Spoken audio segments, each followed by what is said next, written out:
Hi, everybody. Welcome to episode 112 of the Great Pendragon Campaign. How are we doing today? Good. Good. It is a new year. It is the year 537, but we are in the same period. We're in the Romance period. I feel like we've been in the Romance period for a long time, despite it being the shortest period. I think it's ended up having the unfortunate circumstances of falling around the late fall holiday season. All right. Sure. So, there has been terrible storms this winter, between 536 and 537, especially through Salisbury. It's been a harsh one. But before we jump into that, Gorthrin. Obviously, despite capturing Rune, right, and stuff in Ireland, insurrection persists. Bandits in Ireland strike at merchants traveling between Meath and Dublin, threatening your income. When will the Irish menace stop? Right? Now hear this. Fenian menace at its peak. Burnian bandits. Yeah. So. Well, Gortham was really over there to get the one guy. Yeah. Who's basically, by the fall of the 536, it's like, all right, well, get back to it. Hand over Rune to Anguish and make his way back. But Rodgar seems like he's got, he's still cut out, fit for his job. Mm-hmm. For sure. So this would be threat. This risks your income for this following year. So can you just do a quick battle roll? This sort of represents both your bro and your own house guards, making sure that your own transportation efforts aren't waylaid. Yeah. Rodgar's been honing his battle skills recently. Good. Perfect. 12. All right. Can you just roll a 2d6 and take the lowest for me? 3. Yay. You're only adding 3 this year to fate. Well done. Okay. An Acewin. Winterborn Gunnet. Who would be the one who tells you that these winter storms have destroyed the piers to your toll route? I was going to say it was going to be Alrina, but I don't think it's Alrina. Is it a peddler? It's right there. I feel like I see it. Okay. Yeah. Yeah. It just starts going down stream. It unmoors itself like from the huge fucking lumber. Like the ice or whatever pushes it down. And it'll have to be rebuilt. So basically you lost the toll thing for this year unless you rebuild it. Okay. How much is it going to cost to rebuild? That's the thing. It will normally cost a D6, I'd say D6 Librum. But if you wanted to get a steward or roll a stewardship, you could roll 2D6, take lowest for the cost. Yeah, let's do that. Stewardship. Hey, nice. Cool. So it's going to cost 2d6, take lowest. Didn't need it. All right, costs you 1 gold this year to rebuild. Very good.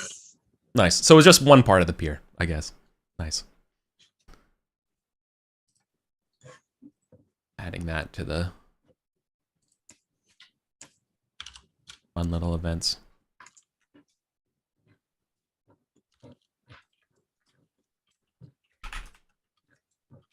The pier has been saved. Awesome. Okay. And now I have an idea for Archie though. This year. So obviously Archie has been entertaining Herren Brunhild von Rhein, right? The daughter of Herzog Ulrich the Lawful, right? So I imagine she's a very attractive, very femme fatale, very kind of like Elaine-esque kind of character. I was gonna say the Winterborn Gunnets might have a little bit of a type, huh? Yeah. Well, funny. You didn't know this at the time, right? Ulrich is he's obviously he's known as the lawful. He's basically very religious and has given over a lot of like the properties and stuff. Like, the Frisian used to be like a bastion of pagan worship and stuff. He's obviously very Christian, and so like the idea is like basically he's kind of let the church and stuff up instill laws, and he's been kind of doing that. He had the moniker. You would think his daughter is the same, right?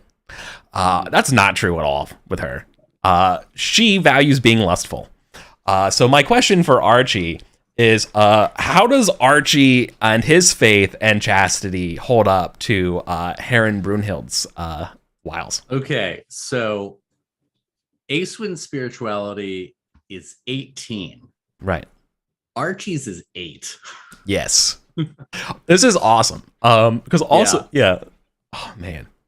Lustful is 10 though. Yeah. Like all the Winterborn Gunnets have been neither lustful nor chaste. Yeah. They've just been kind of normal. You can imagine her like going like, my dearest Uberita, like the round table, like is so close to you.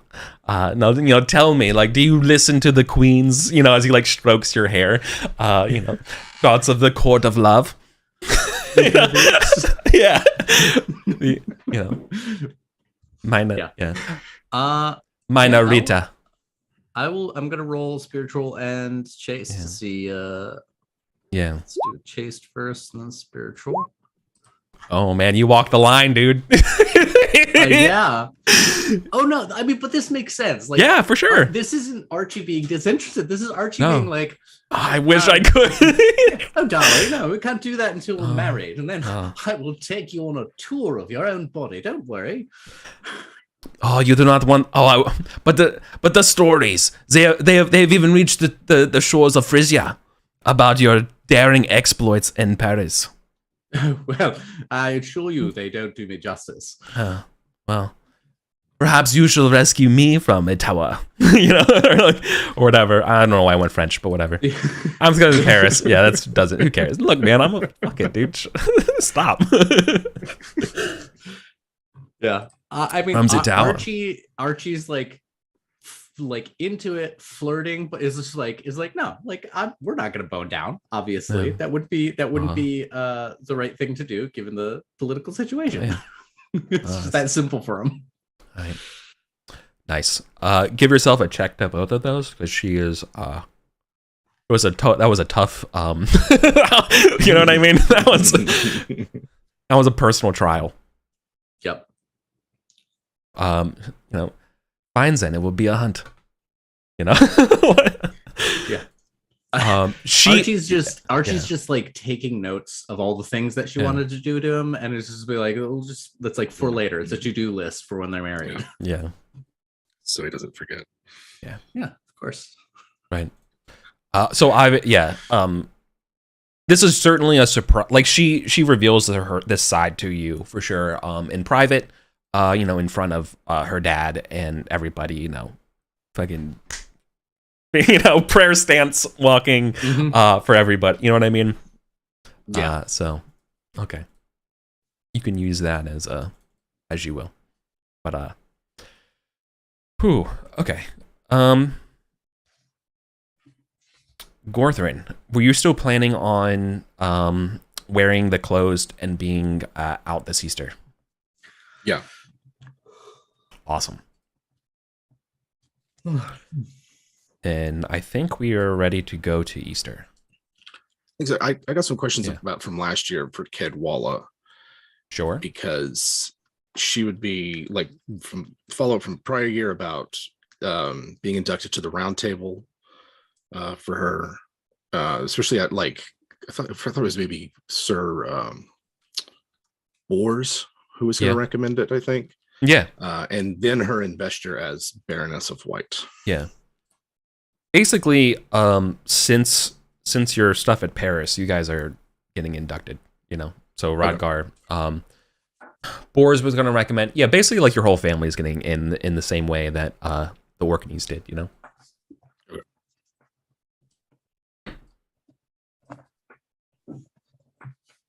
Look, it's very merit.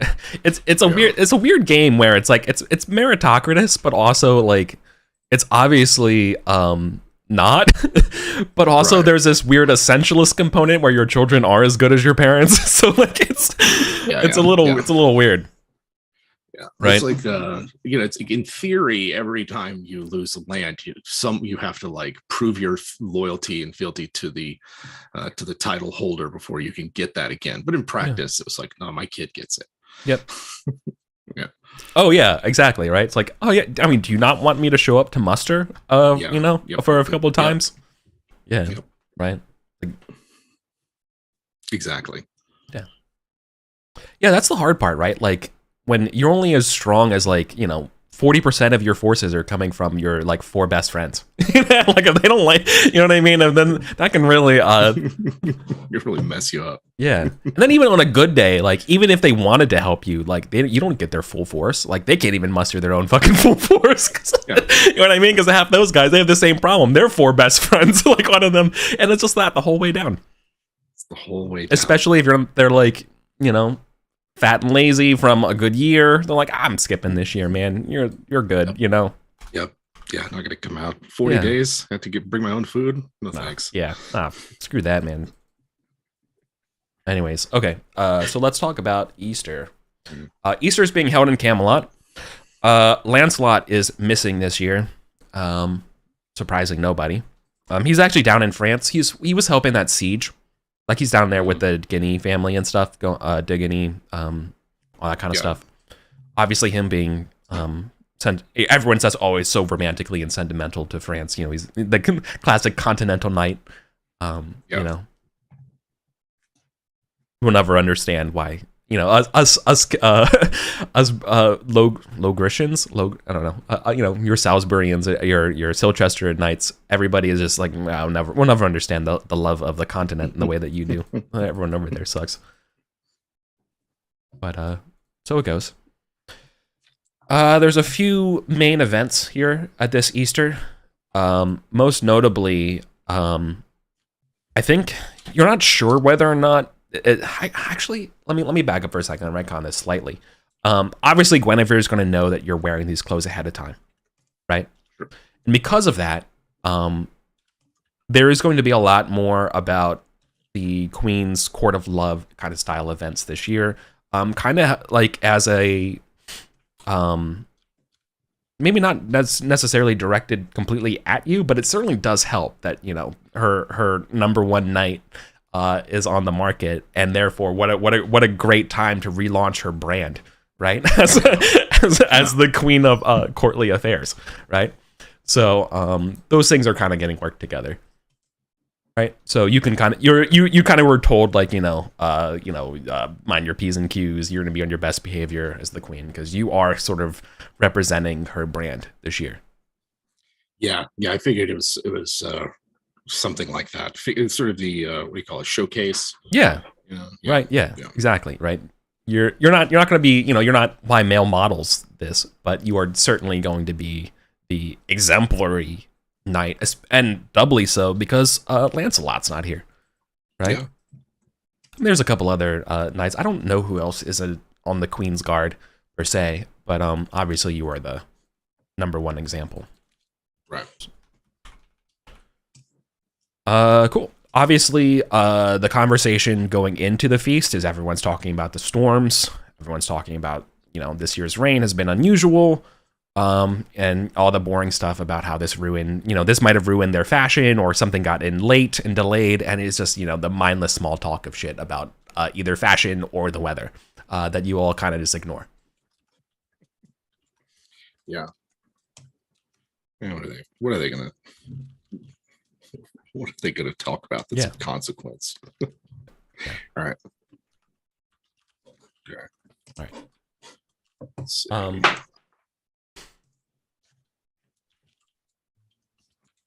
So the weather, but nothing no distinguished guests, anything like that.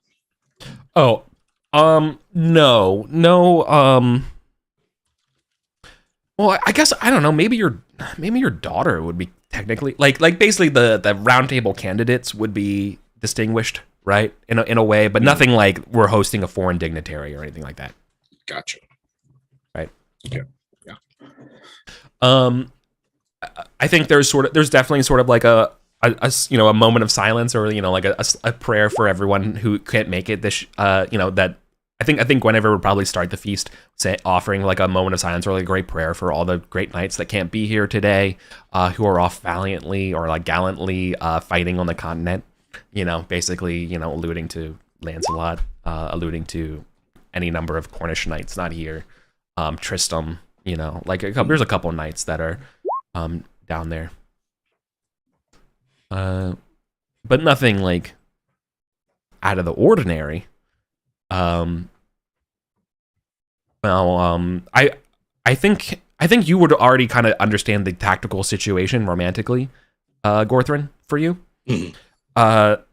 Based on the way the terrain, is set up on the field here, basically the way the tables are set up and where people are seated this year, you're gonna have three candidates for spouses that are gonna be like, you're gonna get introduced to them for sure, right? Like you can kind of already pick up on that. There's no like intrigue roll necessary or anything like that.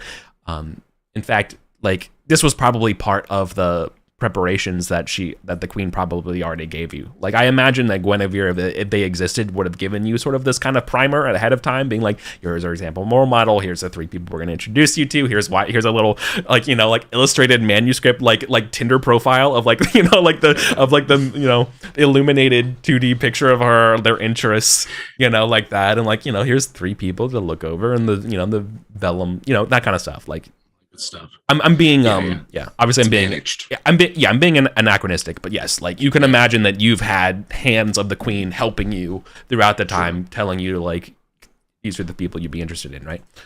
So one is the three key ones is Lady Glesney of County Clarence. She is a widow. She is a earl's. That they are all about temperate and moderation.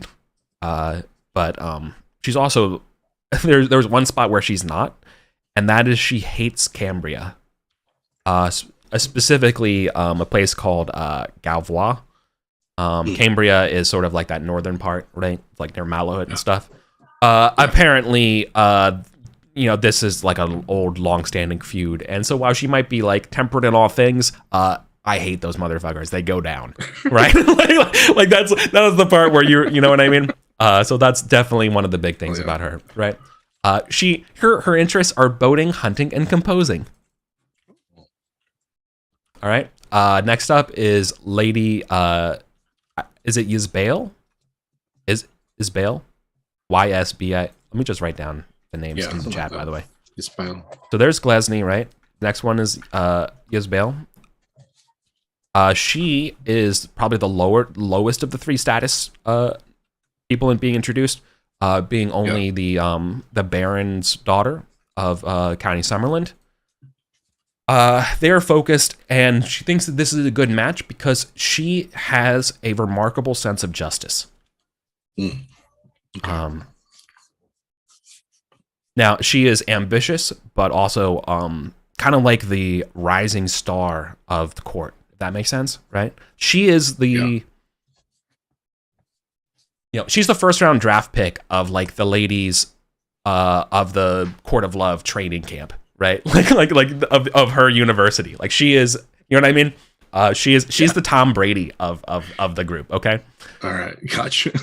So like definitely the young up and comer. Yeah, exactly. So like a little, so like not a lot of potential, or like nothing but potential from her is kind of the idea, right? And then of course. The one that maybe you probably have your sights on is most is Lady Isabel herself. She is divorced because the marriage with Claudius never really happened, right? Yep. Had to be rescued. Right. Everything you know about her is that obviously she loves her family. Like her number one thing is family first. But she also is, that she is the queen's confidant. Yeah. She has never told you a secret about the queen. But that there are secrets that even you're not privy to that she has access to. She has master top secret clearance. Yeah. Okay. And she's like the cousin of. Yeah, she's a cousin. Yeah. Right. Yeah. Yeah. Chief Handmaiden. So she is she's of Guinevere's family, so of Bedegraine, of the Earl level. Okay. Yeah. Her skills are flirting and composing. All right. So those are the three. Those are three. Yeah, really, Elizabeth. Just the prospect of marrying into the Queen's family is a real draw. Yeah, there, because it's like you're it's getting, that represents like a huge sort of upward step in terms of Gorthred's position and everything. You served her loyally for nearly 20 years, man. Yeah. Like, of course that's on, you know what I mean? Like, that's, like you knew Isabel when she was like just a fucking like 6-year-old or whatever, right? Like she's like, you've been this old in time. So like, it's just it's a weird situation. Sure, yeah, I'm sure they're used to it. Yeah. Kind of, I've known you since you were a kid. Let's get married. Yeah. Kind of yeah, exactly, right? I really think that Elzebel is the pick. I think that is who, like, it makes sense from so many different angles in terms of like, it's just sort of a reward for Gorthrin's loyal service and his, his steadfast, standing by the Queen, and like, gets a bit more, prestige out of it. Oh yeah, I think so. Yeah. Yep.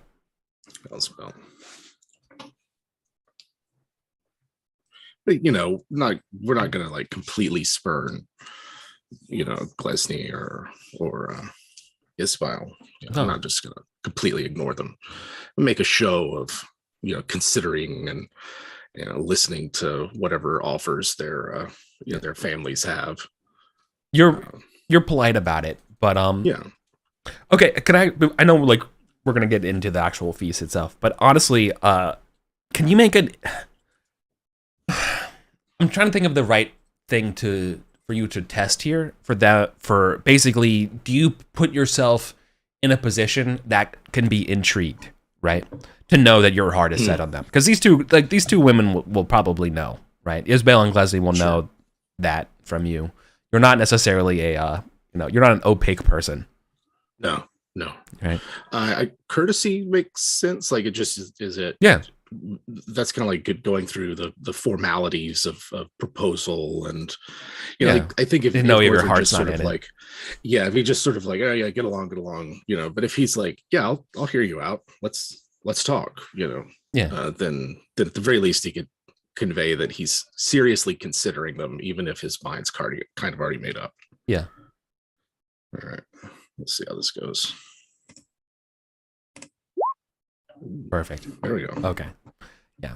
So you're always pleasant, even when you may not be completely truthful. But I mean, this is a perfect example. You were doing exactly what's required of the Court of Love, right? Right. Yes. So not showing any favor to any particular one, despite you having an obvious favorite. Yeah. Nice. A lover will always be modest. Yeah. Says the very immodest Gorthrid. Yeah. All right. And what part of the feast are we at? We are at, do you roll fashion, appearance? I still need to roll appearance. I got my fashion, but I don't know what bonus I get from the Queen's clothes. I don't know if I wrote that down. Oh yeah, sure. You should be getting this. It should count as jewelry. So I consider it like a +2 to your fashion roll. So it's basically like 2 parts of your jewelry. 2 librum of your jewelry rolling into the clothes. Yeah. Perfect. Very good. Okay. So you all are seated near the salt. 6. I think I put in my bonus wrong. I think that might be a crit because I think I put in 6 instead of 5. Ooh. Yeah. What I got? Oh, so your threshold was actually 17. Yeah, my threshold was 17. Well, welcome to the high table, my friend. Which makes sense. Sitting next, yeah. The queen has elevated you. Gorthrin's yeah. Gorthrin's moment. Yeah. Exactly. Oh man, I'm using the I got the wrong ass coins on this sheet. Yeah, I'm still seeing Winterface. Yeah. Stuff. Oh, I'm sorry. Well, let me do 2 things then. For starters, let me bring your faces over here to the feast map. And then also, let me replace all the coins with the new coins. Forgot to do this for how many sessions? Oh, we're using Roman Librum for your glory coins instead of the ones with King Arthur on them. Scandalous. Extremely. Tragic. The Steward of Camelot's has a lot of explaining to do. What's up, Sir Kay? Yeah. What's going on? He's getting in fights with Sir Tristram. That's what he's doing. Let's see. Okay. There we go. Fixed. Yeah. Man, I feel so out of practice streaming. Or even like running a game. I don't know. Today I just feel like I'm off. That's fine. Cool. So what you all want to do? Let's see. So I'm above the salt. So you have 2 geniality around, but no cards. Yeah. And let me see where we're at. That's right. I think you must be above reproach as the example. Yeah. I can't go around making a fool of myself. Yeah. So I'm thinking what we'll do is like flirt this first go around. Just, yeah, it's just sort of like warming up, Yeah. And we'll see what's in store for the feast. For the rest of it. So 2 where are we? Like windows and tabs and everything. Oh, I know that life.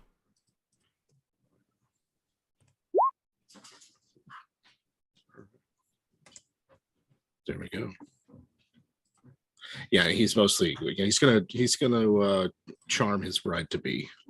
Ah, nice. So what I think this kind of looks like with the charming part is that the Court of Love is kind of full of a lot of like test questions because that's what they kind of love doing. So like there's a lot of like rhetorical questions about almost like the philosophy of chastity for Guinevere, right? And this was part of your again like your managed prep packet, right? that you had read to you beforehand, right? So like here's the example we're in, right? A knight who is sworn to serve our ladies promises to do a damsel a service. She tells him that he must subdue a certain knight who is an enemy of hers, but both that enemy knight and the lover knight are vassals to the same liege. Should the lover subdue the enemy knight, even though it will violate his oath to the Lord? Well, love transcends mortal oaths of fealty. And so, yes, but perhaps anonymously. It's sort of Gorthrin's, love conquers all. Perfect answer.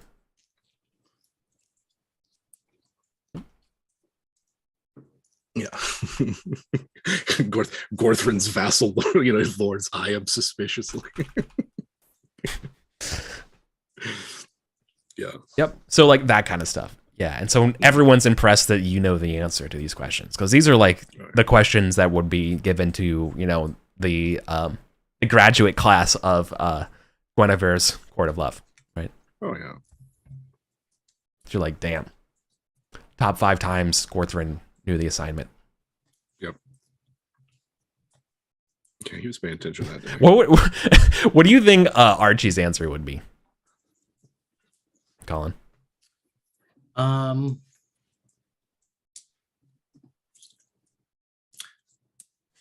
Probably the same as Gorthram's, to be honest, right? Because his he has no problem going against the Lord's exact wishes, considering what he did in France. Yeah. Right. He's not very slavishly tied to the ideals of lordly obligation over more personal obligations like love. Yeah.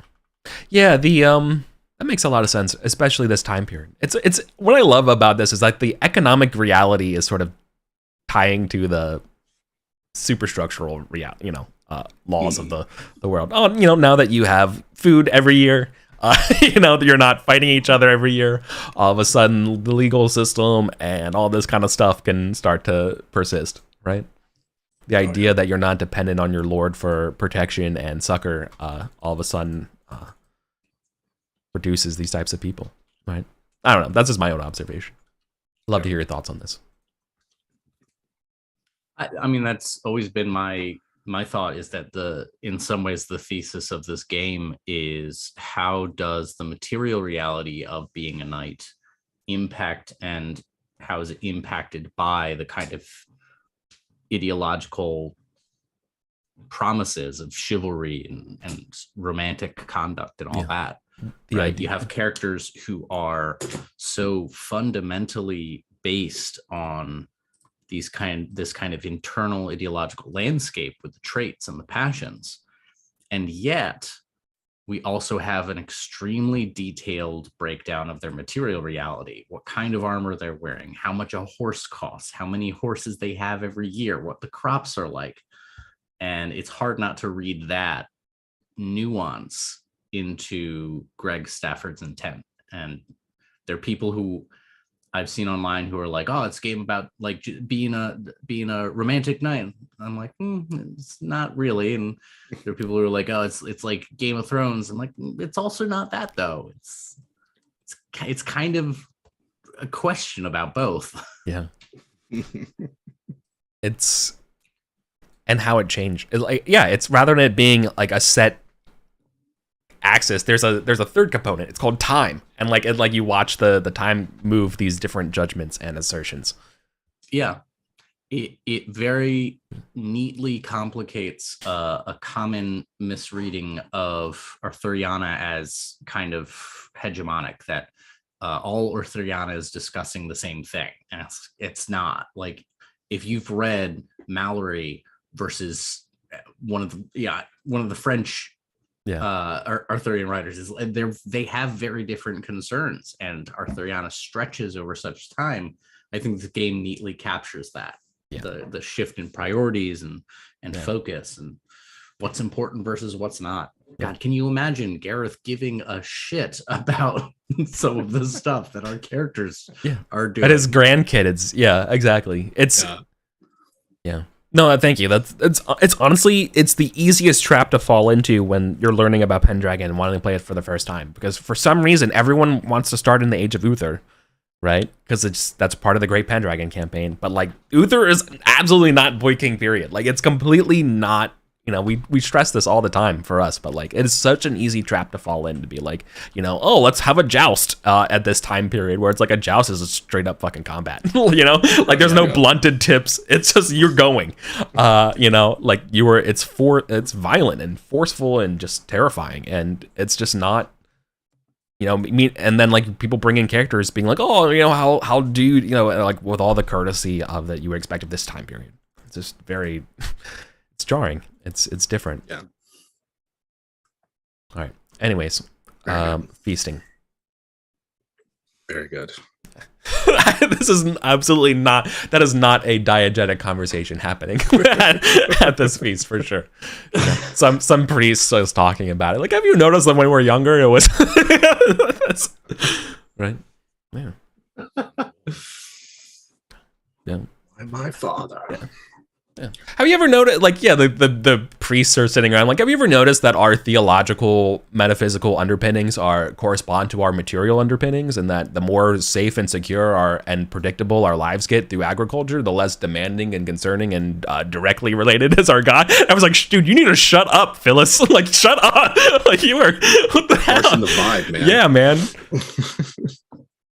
What's wrong with you? Yeah. And have you ever noticed how that dovetails into the political, the theological arrangements, dovetails into the political arrangements of our society as well? And you're like, dude, shut up! Like, stop! Let's not even talk about the means of production in the field.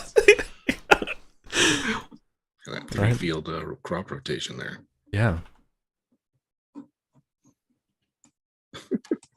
Is it card time? Me? Okay. Got two good ones, and I already know which one I'm gonna pick. Strange Crone, help needed, all you can eat, more drink, meh. Singing sensation. It's tempting, but just doesn't stack up with Strange Crone. Ooh. Or help needed. Help needed. All right. This is absolutely Archie being like, asks his mom. Yeah, like night being like, hey Archie, can you watch my, and I gotta roll to see what the relationship is, but yeah, I'm going with help needed.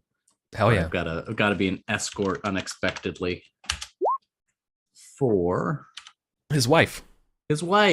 Okay, yeah. Archie's considered so sexless. It's fine. Just yeah. Well, you're beyond reproach. So yeah. So I do not mind that. So I will take. I'm going to be making 3 geniality per round, but I can no longer draw cards unless I draw a host card. Hold on. At the start of your turn, you keep this card or discard. If you keep it, +2 geniality per round. If you discard it willingly, -2 geniality. Okay, so am I the only one that thinks this doesn't fucking make sense? I think the card lets you keep drawing cards. It just gives you an additional +2 geniality per round while you are having this lady around. The last sentence is you cannot draw cards while you keep this one. So how can I discard? How do you draw a host card? Yeah. Right. Okay. I'm not. Oh, okay. Never mind. No, I did not read the last sentence. I didn't get to that part. Okay. You can obviously draw cards with this card. Is the way I would read it. Maybe it's you cannot play cards while you keep this. Yeah. Right. So you draw them, and if you get a host card, you're allowed to play the host card. Yeah. I'm into it. Okay. Cool. Nice. Yeah. So who's the knight and who's the wife? Ooh. Good question. You know what it is? Has that happened yet? Hang on. That couldn't be right. Because if Tristram is, I think Tristram got married last year. Yeah. And so it could be Tristram and his wife, Lady Iseult.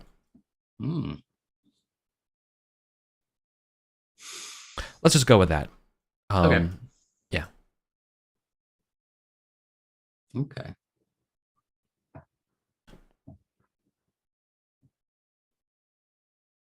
I like that. Yep. Yeah. That sets me up for what I'm doing next round. Perfect. Gorthan, what do you want to do while you're enjoying a plate of roasted coney? Let's see. We're up here above the salt. Gossip. Yeah, we've had. He's been. He spends time attending to his, his betrothed. Make sure that she knows that she's the most important, object of his attention at this particular feast. But he's also, he's with friends, liege lords, that kind of thing. Oh yeah. So he wants to know what, what's on the horizon, what's on everybody's mind. It's trying to get a lay of the coming year. Okay. Sure. Let's see, what is that? Gossip is intrigue? Yeah, I think so. Yeah. Okay. Let's see. This is going to be.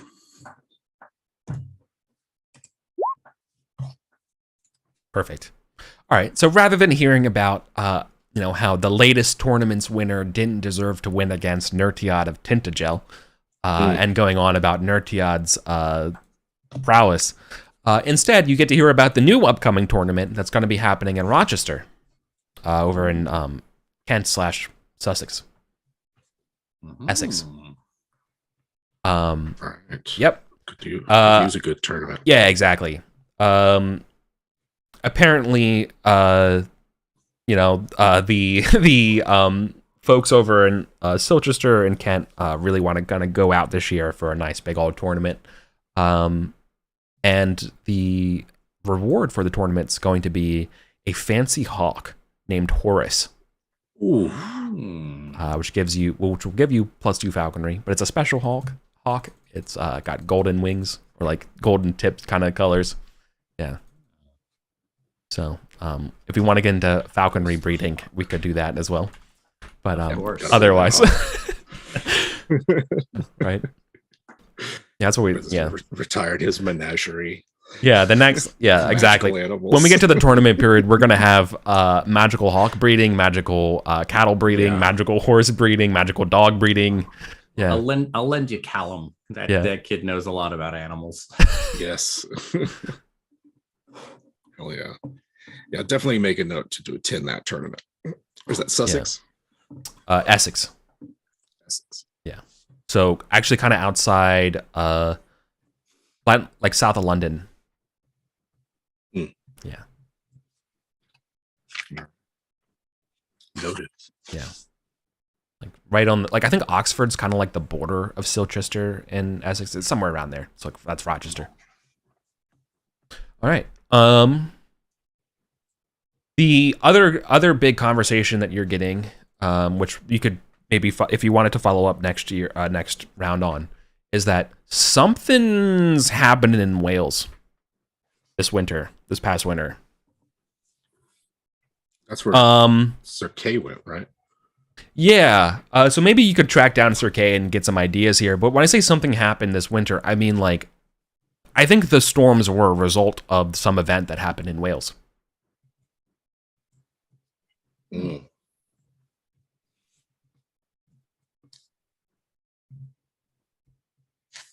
So that's the other conversation. Very curious. Yeah.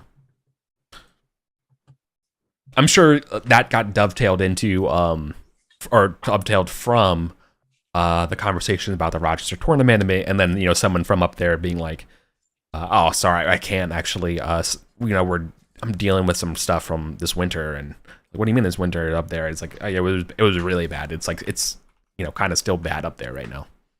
Yeah. Okay. Yep. Yeah. Like, have y'all gotten rain? You got rain? You got rain down here? Nice.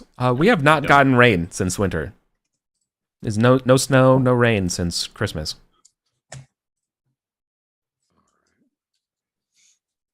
Over in Wales. Yeah, especially North Wales. Actually, really close to one of Archie's spouses was from, Pace. Pretty much right up there.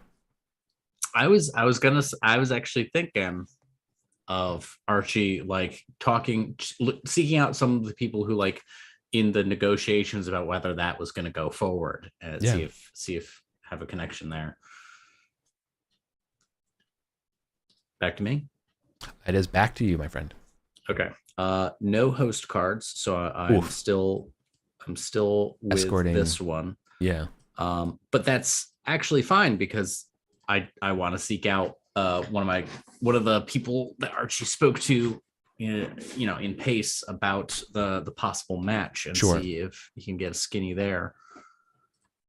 Sure, but before you do that, can I interject here? I think Lady Isolt would love to know your thoughts on Gorthrin's matches and which one you think is the best match for him. There was Glesny of... Do you need a recap, or are you good? Yeah. Okay. The recap. Glesny of County Clarence. Up there, Earl's daughter. Idealistic, hates Cambria. Idealistic about being temperate about everything, right? Lady Isabel from Summerford. She's the rising Tom Brady star, right? And then, of course, the Queen's cousin herself, Lady Elizabeth. Loves her family, confidant to the Queen. Yeah. Archie is very little hesitation. He's like, oh, absolutely, Isabel. Thing about Gorthrin is absolutely gaga for the Queen. Would do anything for her. And I think the honor that he would feel being incorporated into the Queen's family would, he's already the mountain. He'd turn into a whole range of mountains swelling with pride. My, and you're absolutely confident about this. Absolutely. Archie the Winterborn gun it. Yeah. But he's shown her no particular favor over the others. Yeah, you're sure? Exactly. No, that's the easiest way to tell with Gorthrin. If he finds someone in favor, is the absolute lack of favoritism he shows. That's how our friendship goes. Yeah. Oh, yeah. She's intrigued by you. Does not believe you, but for sure. Okay. Anyways, you were going on. Yeah, I think that's like Archie's like, Valet, can you go grab that knight from Pace I spoke to last year, and like wants to start gossiping there. Yeah. I feel like Lady Glesny got really, really into Aristotle, like that's about the virtue of temperance and like moderation of all things, and has like become a zealot over it. Anyways, all right, let's see. Where is it? Intrigue. Boom. Success. Bravo. Sorry, can you remind me what you were doing? I got talking to a contact from Pace about what's going on in Wales. Right. There is an ecological disaster happening up there. Crops are not growing. Like, they tried to seed the soil, and like the soil is like frozen solid even till today. There has been no rain, nothing. They cannot grow anything. No one's really sure what's happening ever since Christmas, pretty much. Obviously, like, you're not growing it, you're not sowing seeds during Christmas, right? But like this, you've spent the last couple months, you're supposed to be, your peasant's been starting to sow the seeds just fine. Up there, apparently something's going awful up there with the land. It is cursed, like it is cursing them. Did we establish Alwina's family? They're merchant. It's a merchant family, but do we establish like where they do their trading and stuff? I assumed like Gloucester, Bristol, like south of like southern Wales to Cornwall, like that. Like, I imagine that's sort of the trade that you guys were doing. Okay. Like around there. I don't know where Pace is in relation to that. Pace is like literally the direct opposite side of Wales. Got it. Okay. Right. Archie's immediate reaction to this is like, I'll talk to like the in-laws and see what we have in our stores, and like organize a little some charity food sent up to Pace to the family that of like, be like, hey, no hard feelings about we couldn't have a match. Here's some food. I've heard you're having a rough time. Here's a nice letter. Oh, classic Archie. Yeah. Nice. And halfway through the feast, Acewind corners him, is like, Archie, why are we giving away half of our winter store? Yeah, that's a good conversation to have. Nice. So help needed. That means does that card stick around? That sticks around though, right? Because you had no host card. Okay. Yep. Nice. Sticks around. Yep. Cool.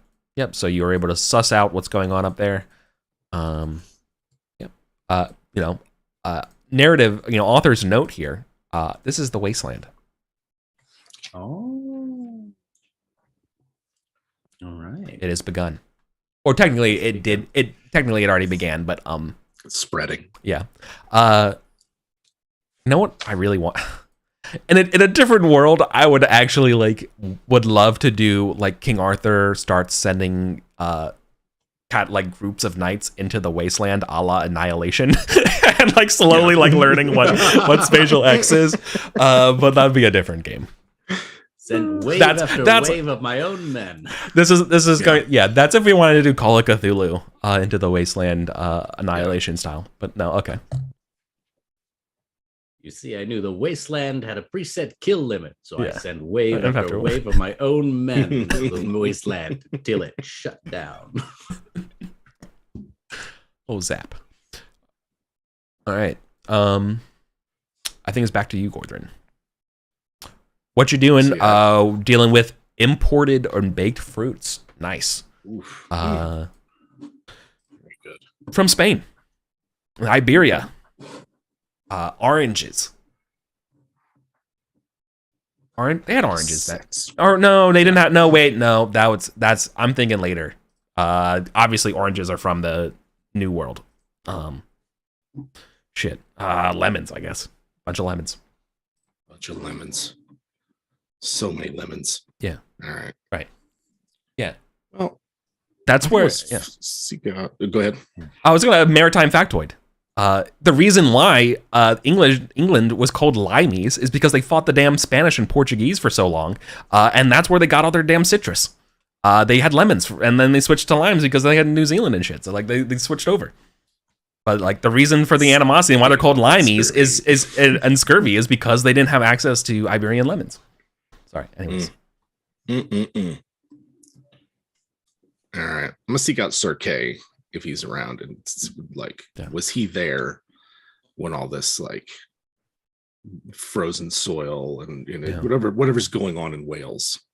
Sure. Totally. Or what does he know about it? Yep. So, perfect. Okay.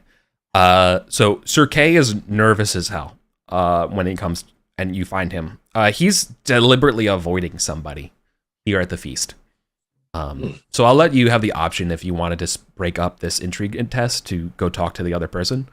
But he talks about how he got into a huge... In fact, you probably know a little bit of the backstory going into this quest because it was kind of spoken about. Apparently, Sir Kay got into some kind of kerfluffle with some poor knight up in Wales. Yeah, apparently...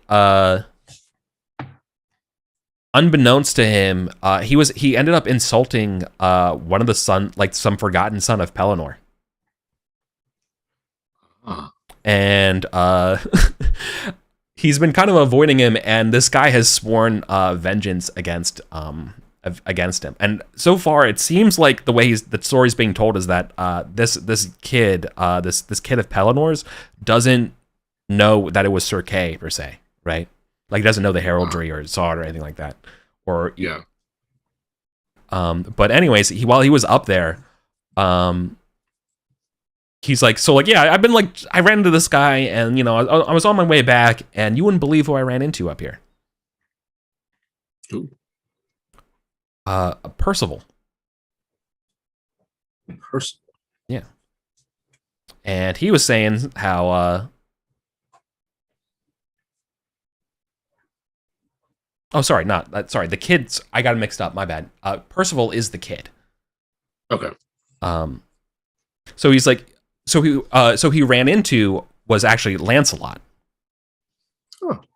Yeah. So last year he's so actually believe it or not, this whole time we thought Lancelot. Apparently his ship got delayed. So he was over up in here in Wales. And he was telling me how have you met the Fisher King? Yes. Okay. All right, good. You have no idea the number of times I have to explain who this guy is. But apparently the Fisher King's no more.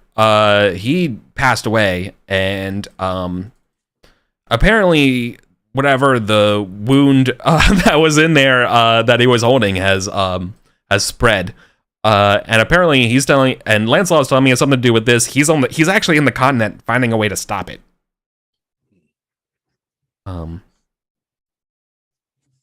Interesting. Yes, I had meant to talk to Lancelot about that, but his absence is sorely felt. Yeah. Oh.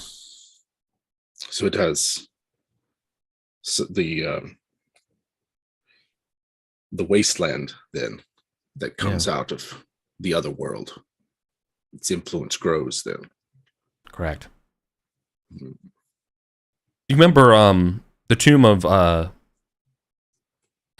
Balin. Yeah, Balin, the sword bridge and stuff, right? That you guys were on. Yeah. That's they can't even find it anymore. It's been completely subsumed by this wasteland. Oh, okay. But, yeah. So Lancelot has gone to this continent looking for a solution. Indeed. Yeah. He should get help next time instead of running off by himself. Yeah. Perhaps we could solve this a bit faster. I know. But like, just like he looks at you. It's like, have you met him? Happen. Yeah. Have you met Lancelot? Work with someone else? Yeah. It's not in his head to even he's speak of it. He's terrible at reaching out for help. Yeah. Yes. The only person he seems to ever confide anything in is the queen. Well, she is easy to confide in. Exactly. So there you go. All right. Trouble brewing then. More than just an unseasonable drought. Correct. I mean, like, Lancelot's not someone to gossip, right? So when he says he's seen it and it's coming from the wasteland and this needs to be stopped, this is a big issue. So good luck. I'm sure it'll be fine. Yes. This won't be an issue. This won't be an issue. No. Yeah. Everything's going to be completely fine. This is not a Last of Us situation. No. Cool. But if it's spreading into North Wales, then it's possibly spreading elsewhere as well. Yep. All right. So technically a host card, but it's a lady.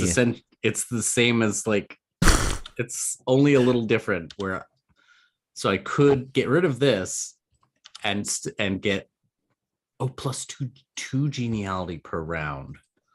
Ooh, hold on. Yeah. I shortchanged myself then.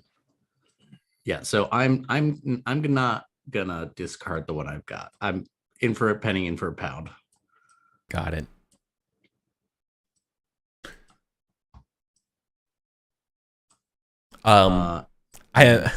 Sorry, real quick. I imagine Lady Isolt, like, you know that lady was into you, right?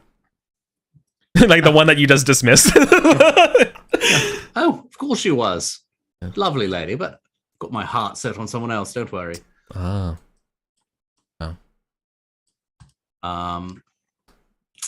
They're very lucky whoever they are. So am I. That's the way it works, doesn't it? Yeah, I mean, it's got to be a little tough this year, trying to court people when you have, looking over to Gorthrin, who's like talking about a story to like 30 people surrounded in a circle, and everyone's obsessed with, his grandeur. People say that. I've never found it to be quite true. I figure you start with a feeling, everything else is just details. Starts with a feeling. Yeah. Of course. I mean, he like just gestures to Tristan. Like, was that not how that happened? Started with a feeling and worked out the details as you went. Thinks about the sieges and the wars and the clan hatred and the jousts and the murder. I'm like, things did happen. Yeah, you're right. People make love out of something very complicated, but the way I figure in this world, if you can give your heart to someone, you should. There you go.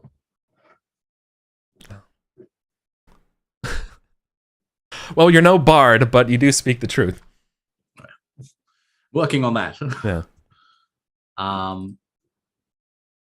What I think Archie's just gonna get some sort of general gossip of the court, like what's going on the round table. He's trying to like catch up because he's pretty new to this sort of arena.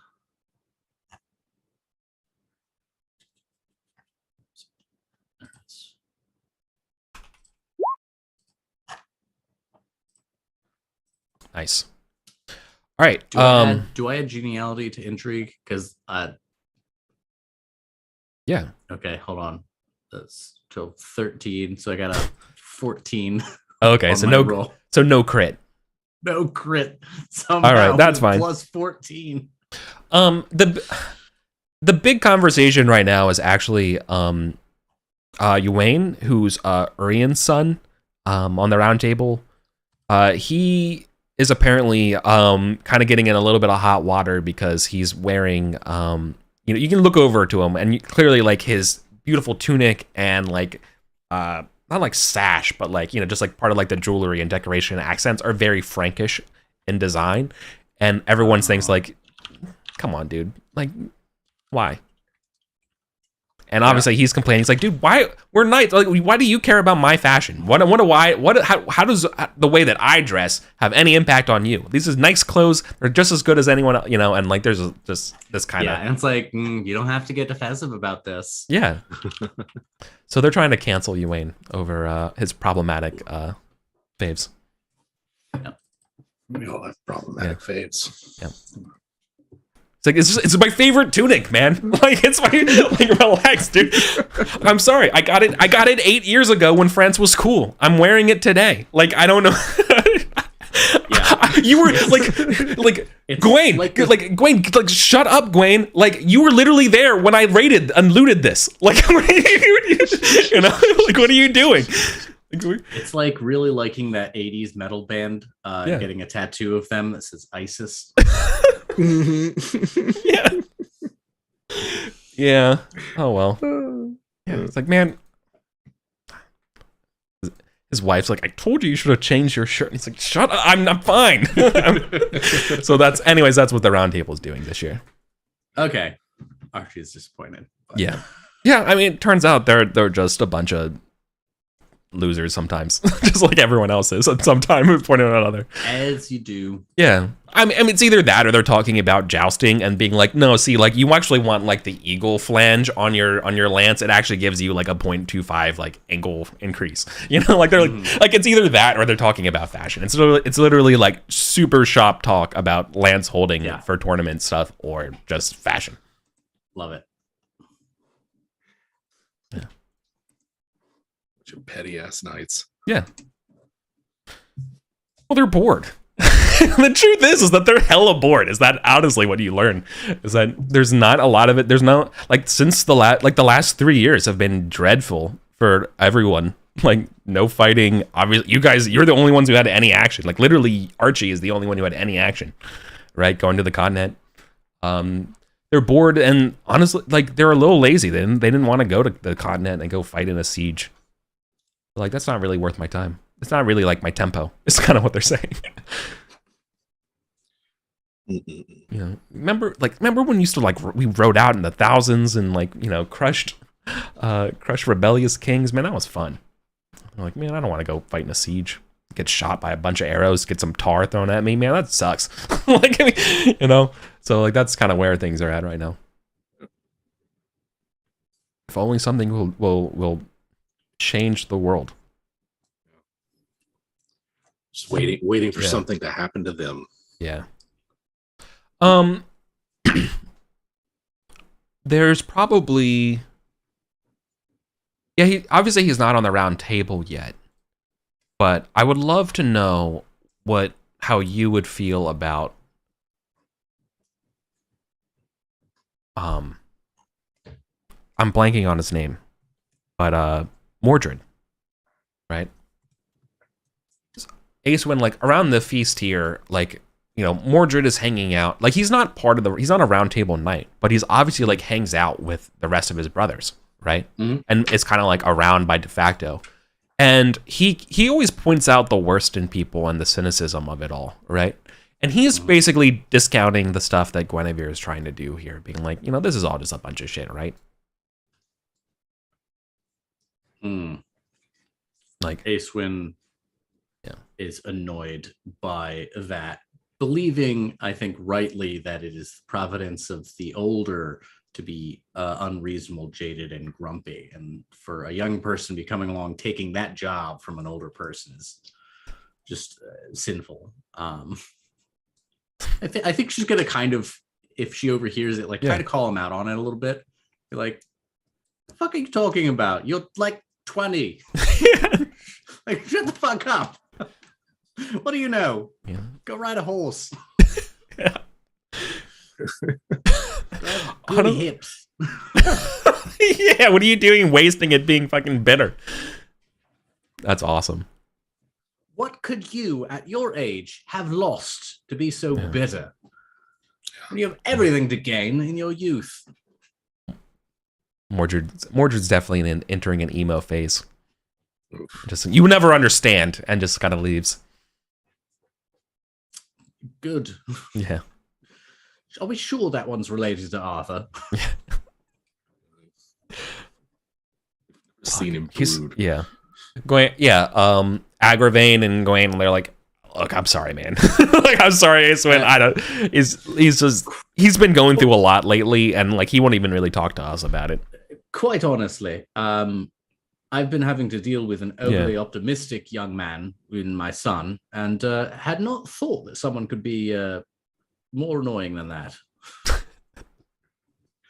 You get a laugh out of all the Workneys. They're like, thank you. Honestly, man, he's not been the same since that tournament.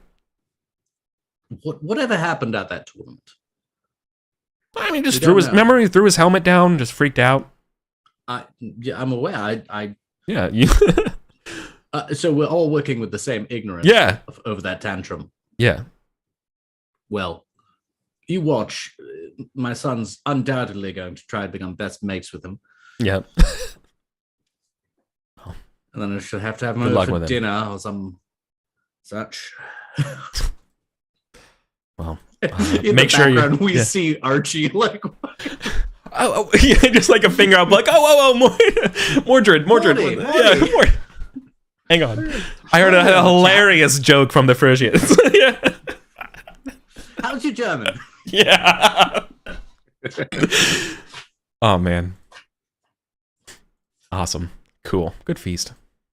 Yeah. All right. Cool. Before we do the tournament, I would love to have a resolution for the feast this year. Now, I'm not cutting. That was the third round. We finished, right? Yeah. Okay, that's what I thought. Okay, we'll make sure I didn't cut anyone off. As I've been known to do.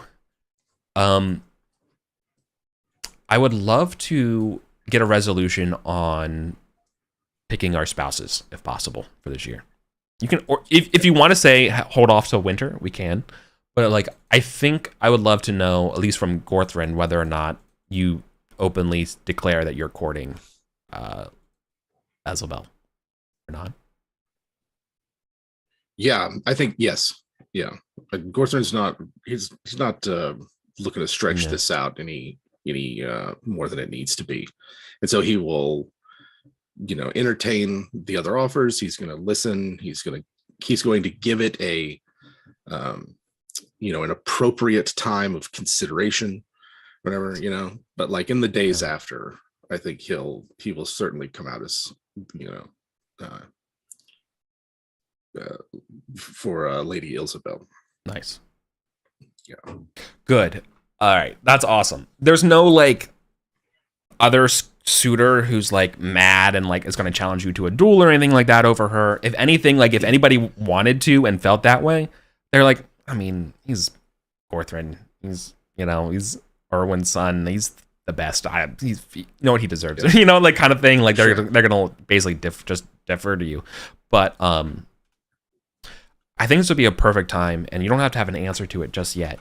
But I think this is going to be one of the first times you even hear from Lady like Elizabeth, who says something about like she kind of insinuates to you, because she feels the same about you and they're happy and stuff like that, and just be like, she insinuates that, you know, she hopes that our relationship together and our life is happier than the king's.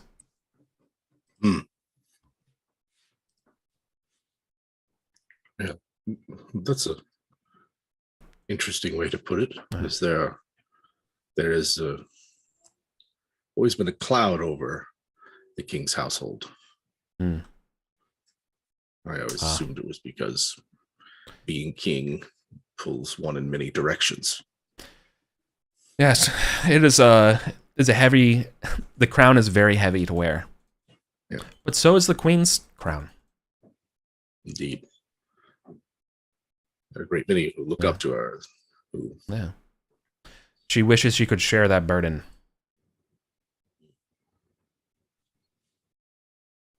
I think Gorthron is sort of like, I have noticed the distance between the two of them.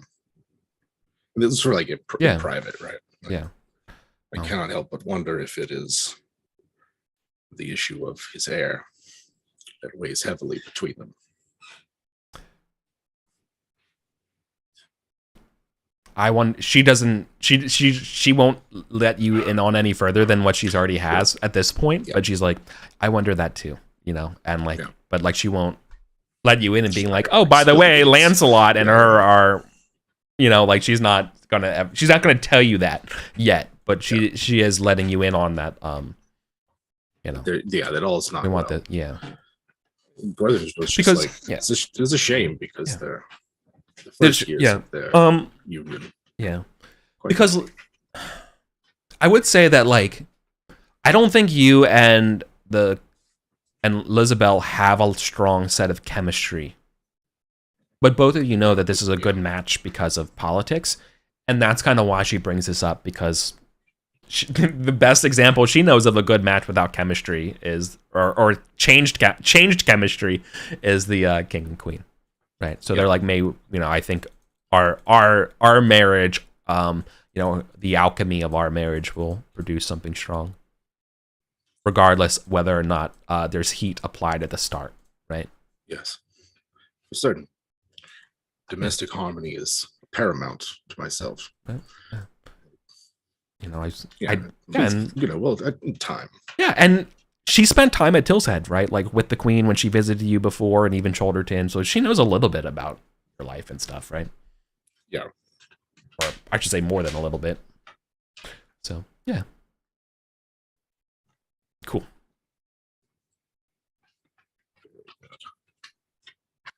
Awesome. All right. The Rochester tournament. Yeah.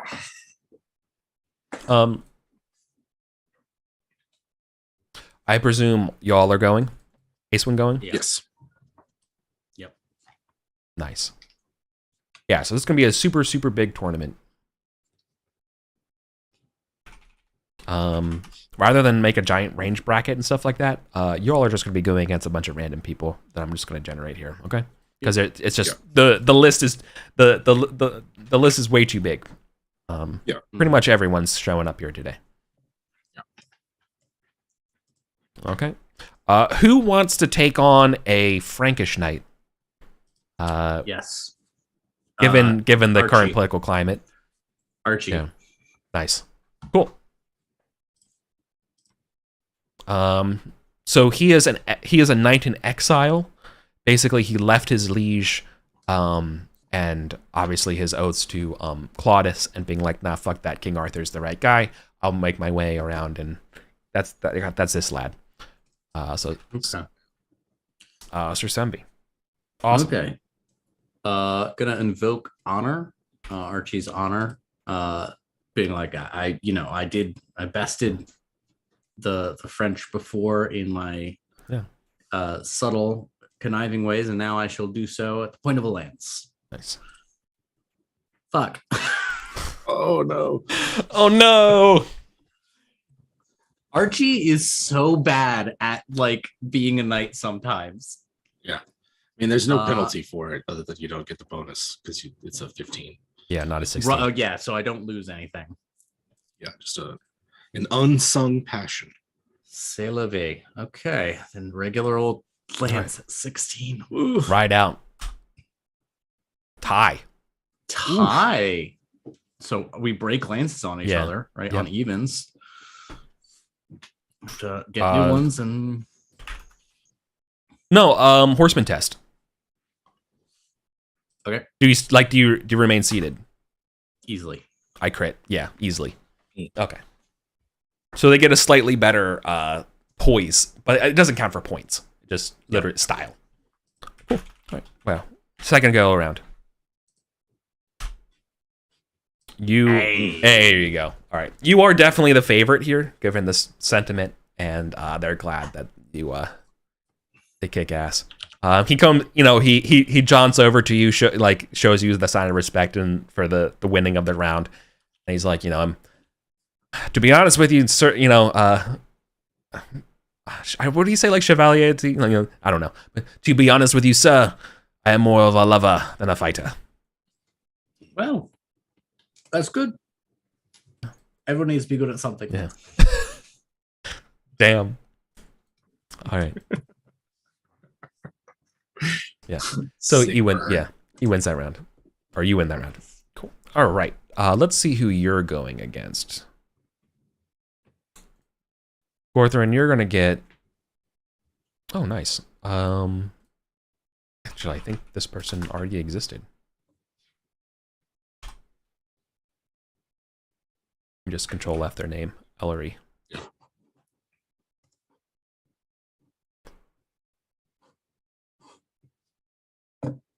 Yeah, you're actually going against a Salisbury Knight of Alvidston? Alvidston? Oh, yeah. I don't know, but they're going to absolutely call on a love of their family because otherwise they have no shot at all. and they're like, boy, by the grace of me parents, I'm gonna, I will ride against the mountain and, if he can unseat a giant, so can I, kind of thing. And just a basically country bumpkin knight's gonna try to believe in themselves a lot. Yeah, YOLO. All right, they passed their belief here. They're getting a +5, which is great, which means they're actually just rolling at an 18. So, this is their only shot. It's their only shot. Okay. They crit. Let's see. Hey, now. All right. All right.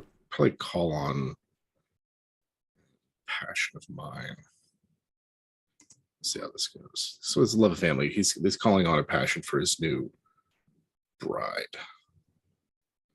Let's see how this goes. Nice. All right. Yeah. So that gets me. Yeah. Oh yeah. Did you promise to win the tournament for her? Yeah. Yeah. Nice. Absolutely. Okay. Yeah, for sure. You breathe in her handkerchief and her scent, and you tuck it into your armor. And you crit. Okay, it's a crit versus a crit. Oh, you get hit hard, but you're the victor with a greater margin, I think, right? Or yeah, no. What happens with a crit versus a crit? In a lance. A lance. Yeah. Do you both get unhorsed? Oh. In a tournament situation, I literally don't know what happens. I mean, that seems like a very reasonable outcome in a tourney, right? Like that happens all the time. Is both on horse for another. Let's see. Look at lance.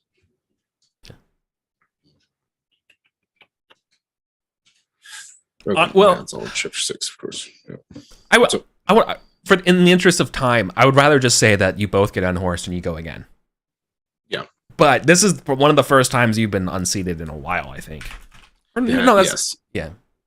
You are, but you are naturally a better swordsman and foot knight than you are mounted. Oh, yeah. But I mean, Ellery's day has been completely made win or lose at this point. Yeah. All right. All right, Buckeye. We just need to do just all right, Buckeye. She pets her horse. Just one more time. Oh, so we're gonna tilt again. Yeah. Oh yeah, for sure. Okay. You know, this is like the last lance they have. They spent all their money on these 2 lances. Yeah. And oh yeah, no, you win. You win handedly the following round. Well, they hobble over to the you know, in front of the king and queen and stuff for the awards of this one, and they say to you in private and being like, well, at least I unseated you at least once. Indeed. Proud of that. I can go back home to me mom and pa in pride. Yeah, you know, kind of thing, Yeah. right? Yeah. Let him right? let him nurse his ego. Yeah, for sure. And like, Mom, I unseated Gorthrin. You know, like, did you win? No. Like, well, we were counting on the money. Blah blah blah. But you don't understand. I unseated him. Yeah, like, you know, that's what's going on. There. Yeah. So there. Oh yeah. All right. Let's Awesome. see. Okay, so and then Cadwalla would also. Oh hell yeah! All right, let's see who Cadwalla is going. Yeah, Cadwalla is going against. Ooh, where is Essus? There's a Borderland kingdom. Is it in Cambria? Must be Cambrian. It's Cambrian. It's either Coheed or Cambria. Yeah, one of those two. Yeah. So, anyways, Sir Amlin. Sir Amlin. Ooh. Sir Amlin.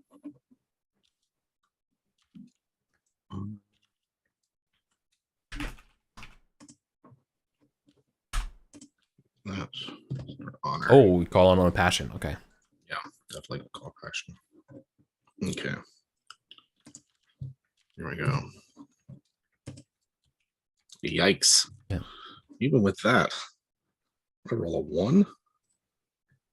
Oof. Yeah, I guess I rolled a 1. Welcome to my world.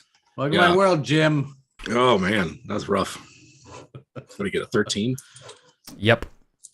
Is that so? Is that a tie? That's not even a tie. That's no. You getting destroyed. Yep.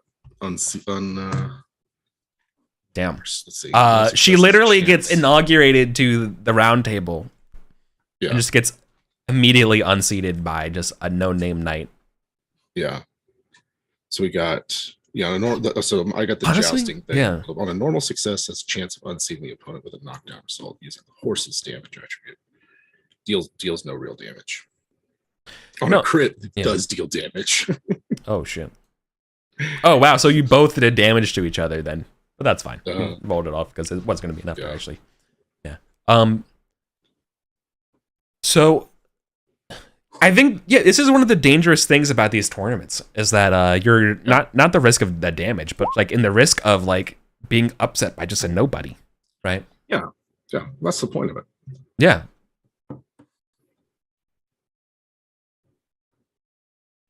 Let's get all this knocked out brackets. Yeah. But just also to like to paint the scene of this this tournament as well. Like obviously like this is one of the largest tournaments you've been at in a long time. But kind of dovetailing off of this Easter feast, there's been a lot more pledges to ladies and a lot more like personal like feud matches going on between suitors, right? Like you all are kind of above that and doing different things here, but like you know, your best buddies and like, you know, your friends friends are like in the mix of that stuff sometimes, right? Yeah. So would you ever yeah, so actually like before we go to like the future rounds and stuff, especially like Gorthrin and even like Acewin, you know, even Archie, like how would you all individually respond to when there's like kind of heated things going on the sides about you know, like when tensions raise and, you know, words are said between particular suitors over like, you know, boasts and things like that. Are you someone who would step in and like, you know, ride or die for your friends here? Or is it like, would you try to like diffuse a situation and be like, settle it on the court, you know, like what, or, you know, in the tilting things, like what's your all's approaches here? I'd love to like just have a quick little thing about like what do you do in these situations? You can imagine 3 different situations happening, but with relatively same ideas, right? Yeah. But like again, like you guys are just not invested in the situation. You are just there because you're friends with a person, right?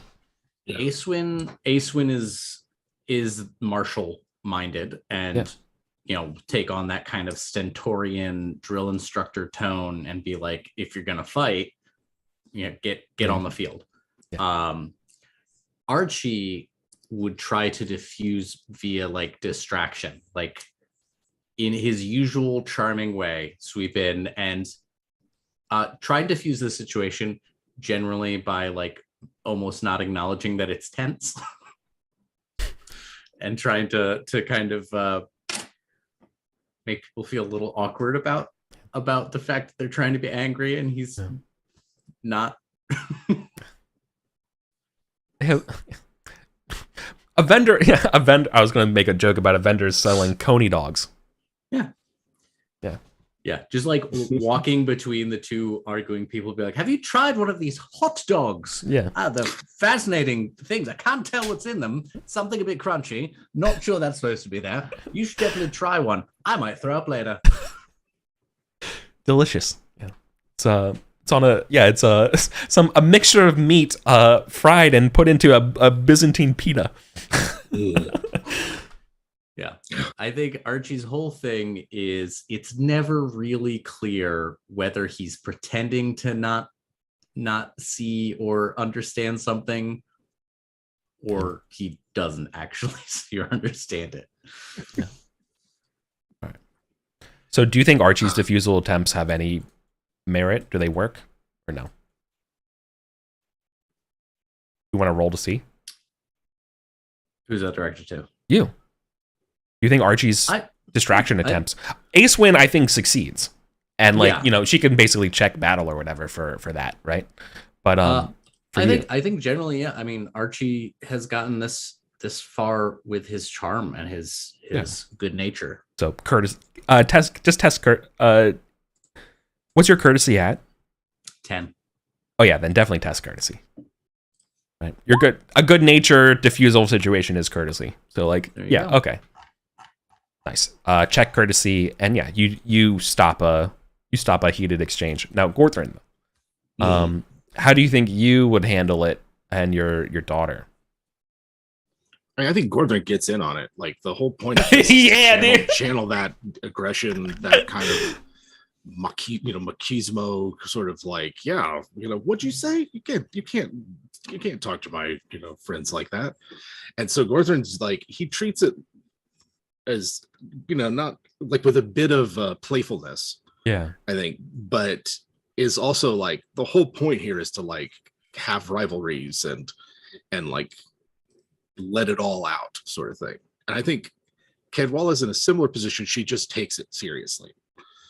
I think for her it's like she still feels like she hasn't really proved herself yet, despite her whatever how old she is now, 26 or so. But for Gorthrin, it's like, oh yeah, this is all fun and games, but while I'm doing it, we're gonna like hold me back. I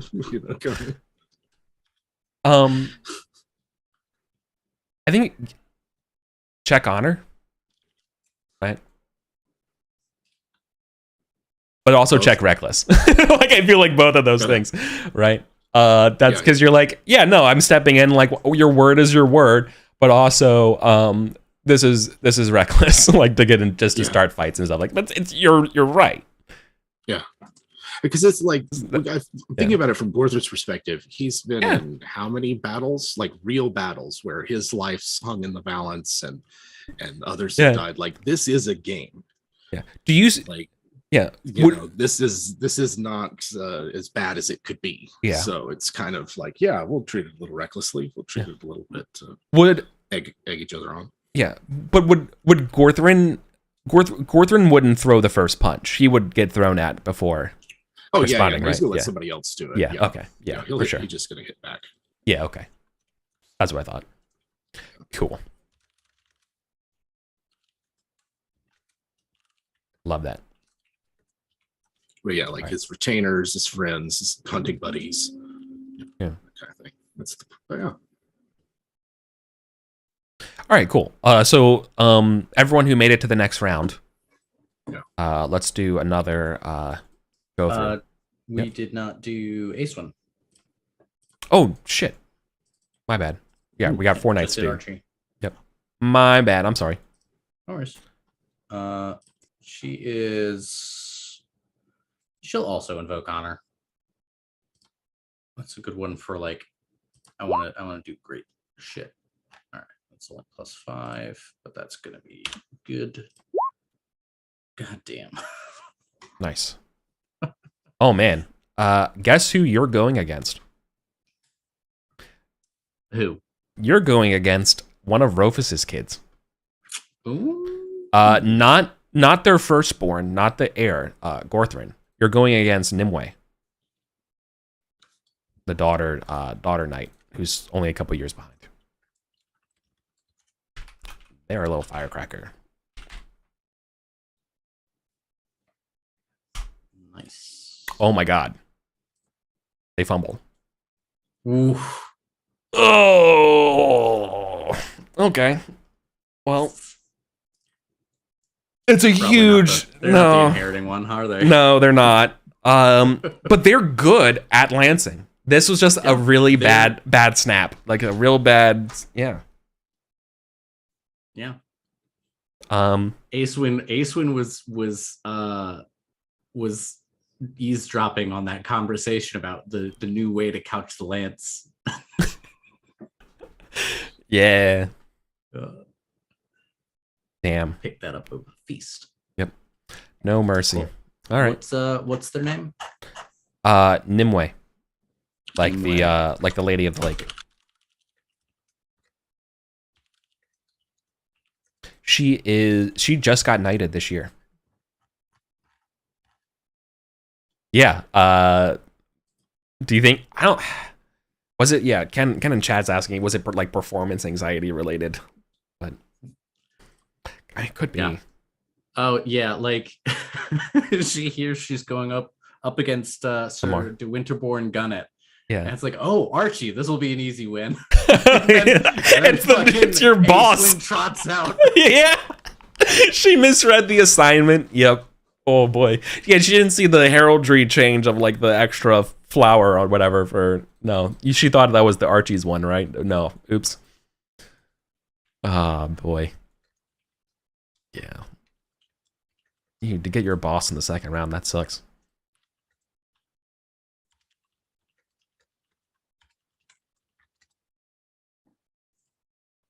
Nice.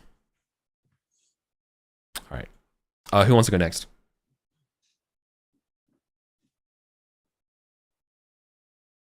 Archie.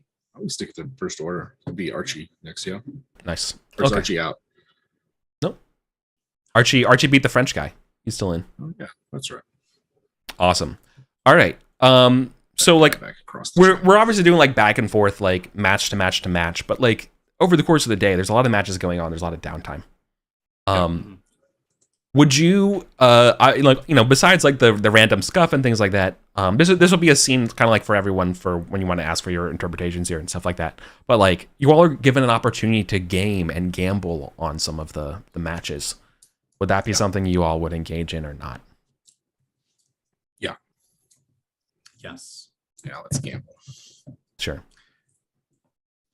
Acewin gambles as a way to like subtly insinuate who she's keeping an eye on and being like, you're doing well, like the marshal has an eye on you, that kind of thing. So not really looking to specifically make money or really evaluate who's actually the better lancer, but as a way to like say I believe in you. Yeah. Archie is betting heavily on people he likes, regardless of skill. Hold on. Okay. That's really interesting. Because I was gonna say, is he betting on people that he likes, or is he betting against people he doesn't like? Oh, why do you think Archie dislikes anyone? Yeah, that's true. Okay. Yeah, I think you would probably I'd bet on both people if I could, to be honest. Yeah. Actually, that's not how betting works. Oh, but it should be. If you think about it. Why do we even have to have a lose after all? It seems primitive. Nice. how would Gorthrin game? Obviously, like gaming is not permitted, right? This is all like stuff that happens on the side, but like pretty much everyone does it. Yeah, I think it's about like who's the it's pure skill. It's there for like, okay, yeah, this what's the horse? Where what's this the Lancer's like prior track record? That. You got like the deep lore of like you got the past tournament winnings and stuff like that. You have the dude doing like Moneyball like lance stats of like time on horse, like picking the right. No, yeah, okay, nice. Yeah, so you are shrewdly betting on people that that have strong track records rather than just being like, I like this guy. yeah. Nice. I say Kid Wallace is more just perfunctory. Yeah. Sort of to be part of it. So how do you explain that to like another roundtable night, right? Like how do you explain that to like Gawain, who's like watching you and being like, why are you betting on this guy? Right? Like he's like why are you betting on like I mean that's a bad, like I was gonna say Rodcar, but like pick a different name. Like why are you betting on Sir Ewain? Like like you know nothing about the Summerlands or this guy, and like what's about him? Like why aren't you betting on the favorite? Yeah, like Gorthron explained it's like that's skill and passion, the horse, so something to entertain myself in between bouts is how Gorthron puts it. And then he'll gives away that money that he earns. He's just gonna be spent at the tournament on like his servants or food or whatever. So it's there to like stay engaged. Yeah. Yeah, well, Gawain's like, all right, weirdo, I'll take your bet, and all right. Oh, that's a good point of what they're doing with the money. Yeah. If Archie makes any money, he's gonna start buying like little tokens and like Ken Horn was joking, but like participation trophy of like most improved, like tallest superlatives. These kind of joke like gifts and awards to like take a little like again, Archie's a party guy. He wants everyone to have a good time, and anyone who loses is going to get some kind of lighthearted gift from Archie if he has the cash for it. That's nice. Oh yeah. Cool. All right, sorry. And yeah. Was what Ace Wins gamble, Archie's gambled. Have we've heard from everyone now about how they would take gaming, right? Yep. Yeah. Okay, cool. All right, let's do some jousts. So this is to Archie. Because they're already in my head, let's do this Summerlands guy, Ewain. Okay. You're not an Orkney, so he's not using his passion. Okay. But what does Rofus feel about the Orkney boys? Not anymore. I mean, they're good guys. Okay. They were a little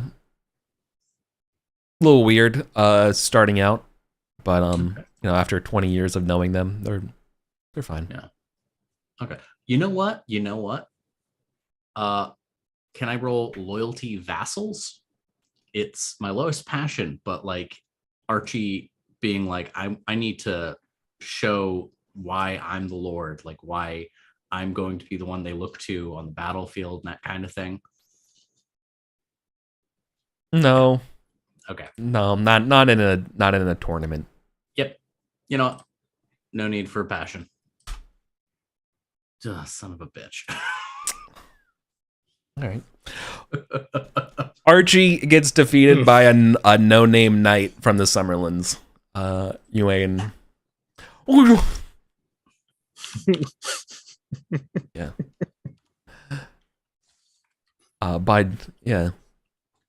Boy God, are you all right, sir? He's like a little like weak little like 21-year-old. Perfectly fine. I think I deserve an award for quickest somersault off the back of my horse. Yeah.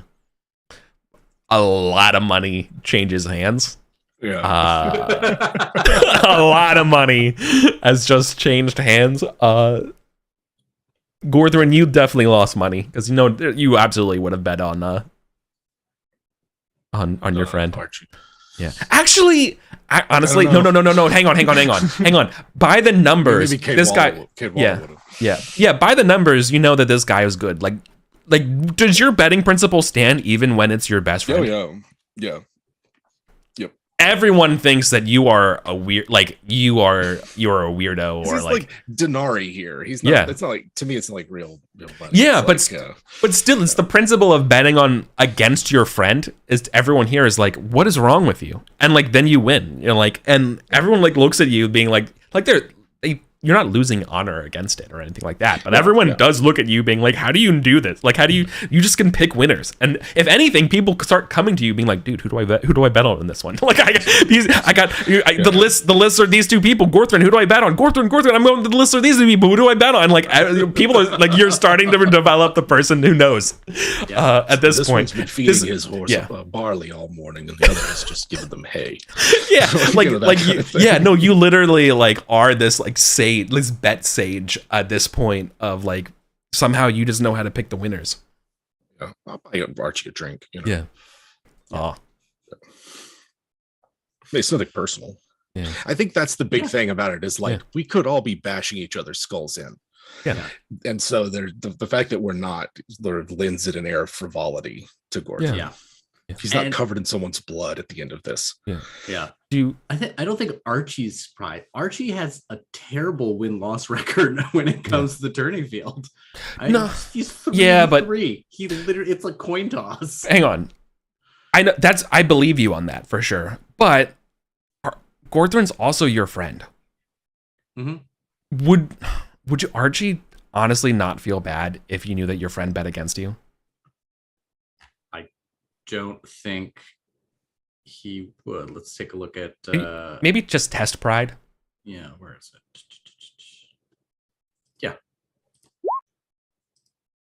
Yeah. Failure. Okay, you failed. Like I said, he's got 15. Hey, it's a game. Yeah. All right, that's good. Yeah. Gorthrin wouldn't feel the same way if the situation were reversed. Yeah.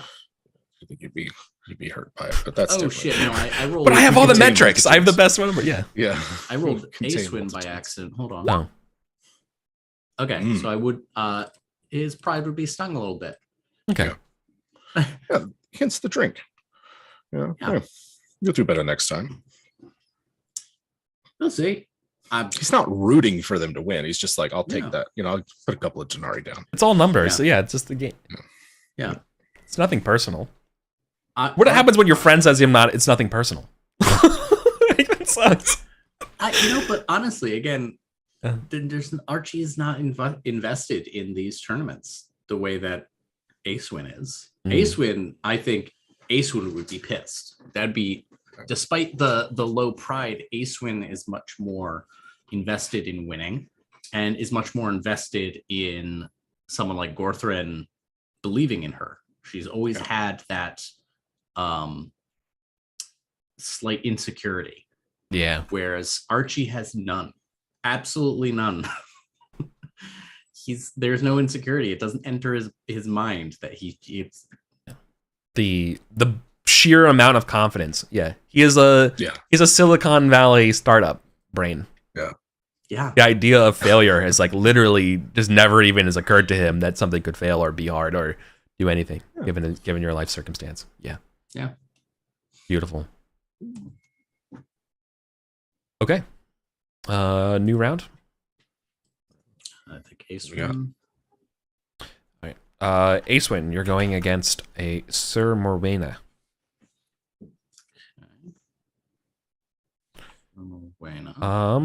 They will call on their honor. Because they want to win. Yeah, she's going to as well. God damn.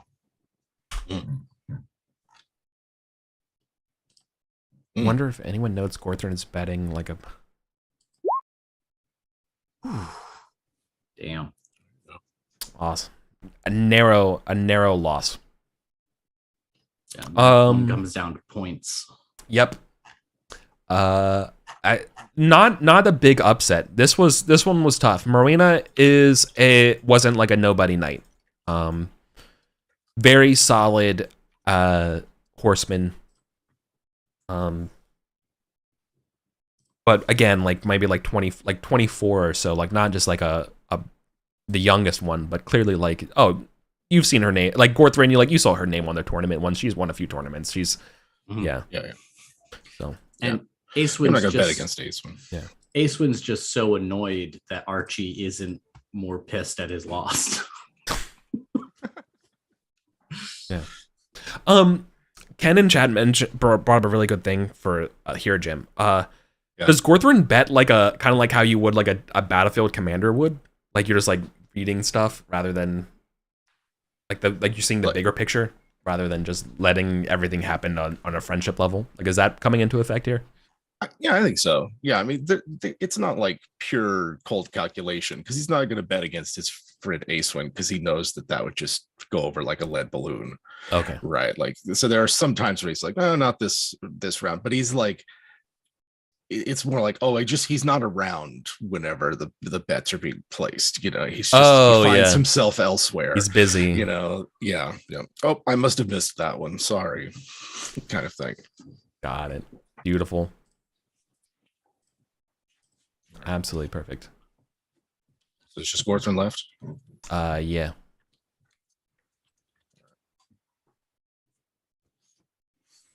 Let's see. All right. Gorthrin, you are going against again, your knowledge of knights and stuff like that. You're going against one of the strongest contenders. Possibly could make it into the final four. All right. They are Sir Indig. They are actually from Essex.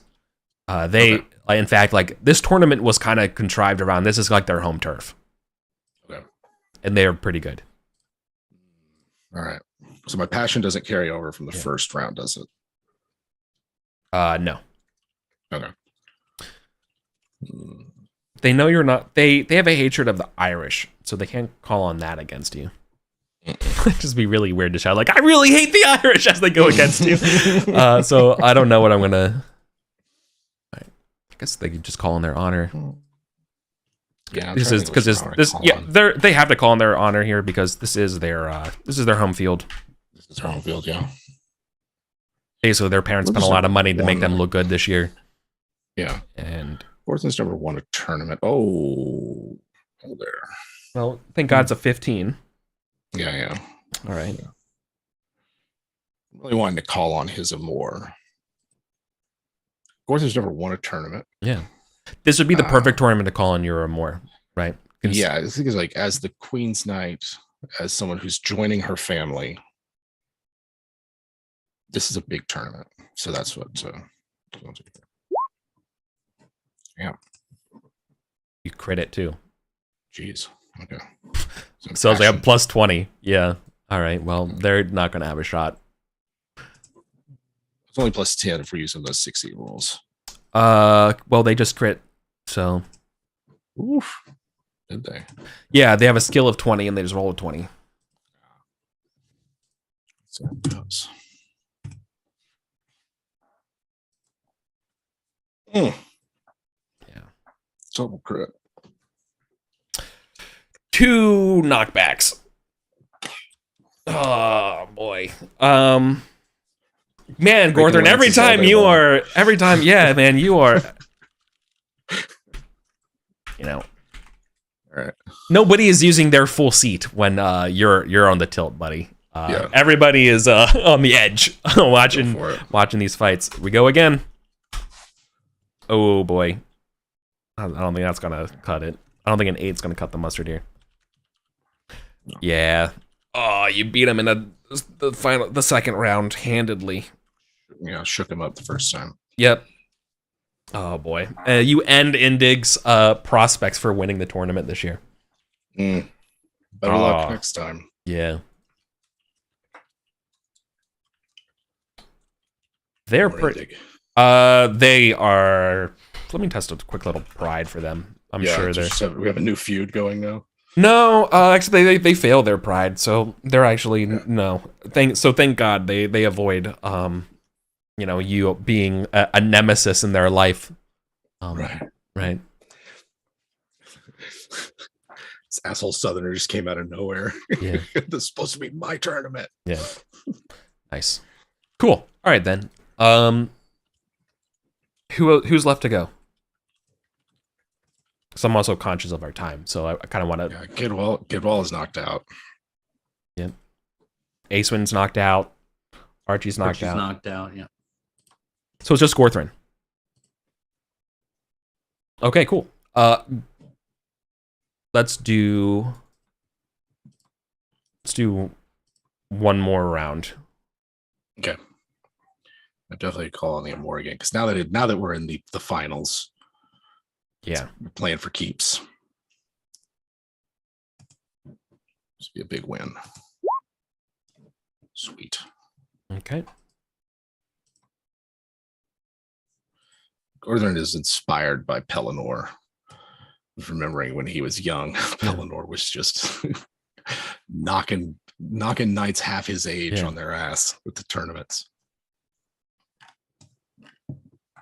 All right. The knight you're going against is a small lad. You don't know his heraldry, but it is. To us, it's Percival. As to say, this is that the Welsh. I want to be a knight someday, little kid. Yeah. All right. See how he does.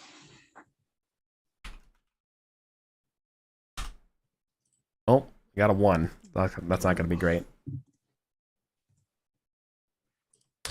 Okay, you destroy this kid. Sorry, kid. You defeat, unbeknownst to you, you defeat one of the greatest knights to have ever existed. But it's a good stepping stone for his life. It's a good lesson. Yeah. That you just kicked the crap out of him. Yeah. All right. Right there. This is not a dramatic game 7 victory. This is a 1-turn 5-pointer. They go down hard. Lance broke. Full. In fact, it's pretty much a textbook. Right. Yeah. Like if someone was writing a new Lance training manual, they have a picture of you winning this as the cover. Okay, that's how good and perfect this technique is. Okay. So yep. Well, shit, dude. Enjoy yourself. Enjoy earning. Obviously, you own Horus now, right? But you also gain 200 glory. Right, double the normal amount, given the reputation of this tournament. Oh, that's a good point. Didn't criticals mean there's a if you fall, don't you have to make a horseman test when you when do you know if you actually took damage, real damage in a crit? So if it's a crit, it deals it deals normal damage by the horse's rating. So it's not doubled because we're using rebated weapons. Okay. Yeah. Okay. So then, you would have taken 2 damage, but that's fine. You would have been from earlier. That's literally less than your healing rate or whatever. So yeah. Okay. Patched up between rounds. Yeah. Yeah. Okay. All right. So nothing serious. Well, nice, man. Yeah, I'm looking at it because it's the jousting rules all build on the non-lethal combat where you're using rebated weapons and then you can choose to hold back, meaning you deal quarter damage. Oh. Okay. And I don't know, Gorthrin's holding back any in this. Yeah. Certainly not once where he's impassioned. No, you can't still hold be back. half. Yeah. That's fine. Yeah, that's why it's 6. Overall, no, it's okay. No one's super hurt or anything like that. Yeah. But congratulations on winning the Rochester Cup. Oh, cool. All right. Yeah, that goes in your mantle. And honestly, you've won it, and you won it for your new wife, man. You won it for the new wife. He's got that, Yeah, and so do we get the eagle? Yeah, you got the falcon. Yes, Horus. +2 to falconry. That's what he's really excited about. Yeah. Right. He's like, yeah. Honor all that other. Let me see that bird. Yeah, give me that bird. And I think everyone looks around at me like, this was obvious from the start. It was about hunting. No one's gonna beat Gorthrin when it comes down to hunting. Like you don't get in between Gorthrin and his hunt. Yeah. Yeah. So just don't do it. Yeah. Awesome. All right. Awesome. Hell yeah. All right, cool. Good session today, y'all. We will finish up fall and winter and start probably 538 next year. Yeah, sounds good. Nice. Cool. I do think Gorthrin would in the pretext of like visiting Bedegrain. Yeah. Seeing like if he can see where the extent of the wasteland is. Oh yeah. What's going on up there? Because that's kind of just south of where all that's going on, right? Yep. In Bedegrain. Yep. I love that. See the wastelands. Yeah, it's like a little detour to Rochester, but then we'll keep heading north. Yeah. So we got the finalization and weddings to do, which will be finished in winter. But yeah, those events. Anything on your end, Colin, for Archie or Aceman? Nice. Okay, cool. Yeah, not really. Cool. All right then. Then we are out of here. Thanks for the game. All right. All right. Take it easy. Good game.